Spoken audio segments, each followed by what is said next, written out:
Hey Canucks fans, welcome to Clay's Canucks commentary for Wednesday, November the 7th. I'm Clay Emo at Canuck Clay on Twitter. I'm at Clayton Emo on Instagram. I'm a founding member of the GLCPC, the Good Looking Canucks Positivity Club, and this is my Canucks take, all in one take.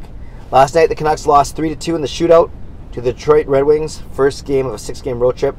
It's the first time the Canucks have lost when a game goes past goes past regulation time. It's their first overtime or shootout loss, because now their record is 9-6-1 on the season. Good for 19 points in 16 games, still good for third place in the Pacific Division. Want to talk about Elias Pettersson, of course. Another goal, this one a beautiful slap shot goal from the top of the faceoff circle. He now has 10 goals in 10 games, which is amazing, outstanding, because those 10 games are the first 10 games of his NHL career. I don't know about you, if you can make this analogy to your workplace, or if you're a worker or to school, whatever it may be, but I know if after 10 days on my job, my first 10 days on the job as a youth minister, whether it's after my 10th talk or whether it's my 10th meeting or 10 days on the job, there's no way I was one of the 10 best youth workers in the world, and we could argue that Elias Pettersson is well on his way to being one of the best players in the entire NHL. And his first goal, that goal of the game, he could have had a couple more actually.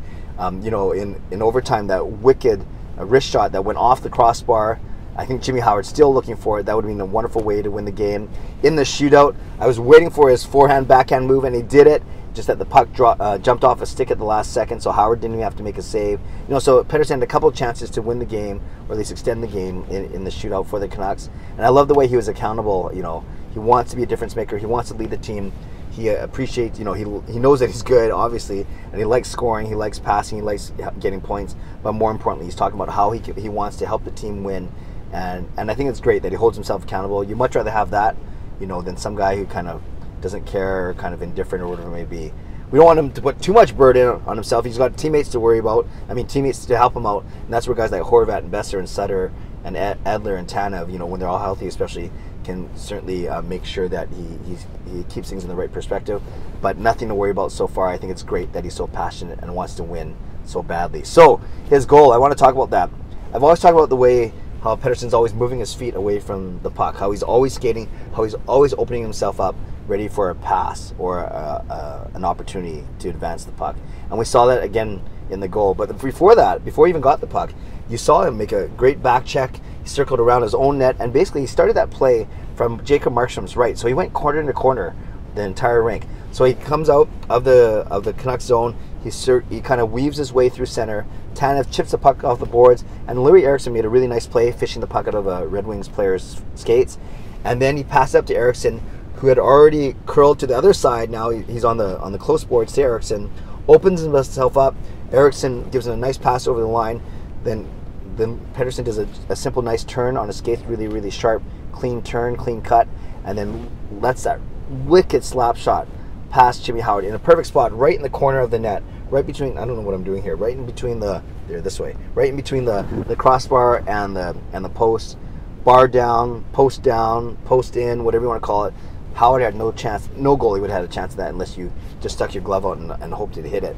So wonderful goal. I know people are calling it shades of Wayne Gretzky, whatever it may be. It was amazing. It was a great goal, and it got the Canucks off to a 1-0 start.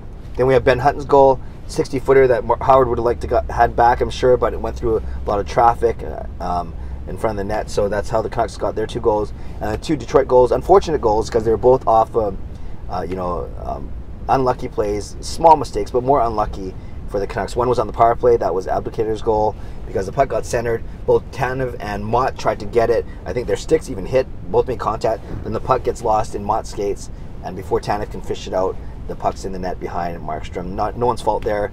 And then another goal, unfortunate bounce off of Troy Stetcher's leg, again off a centering pass, and then it goes into the net. So can't blame really those guys, because they're in the right positions. Just bad puck luck. Can't blame Markstrom. In fact, the whole team played very well despite the loss. Despite you want us to win against teams like Detroit, you can't really point fingers or anything. It was just a hard-fought game. Both teams played relatively well, and the Canucks still get a point out of it.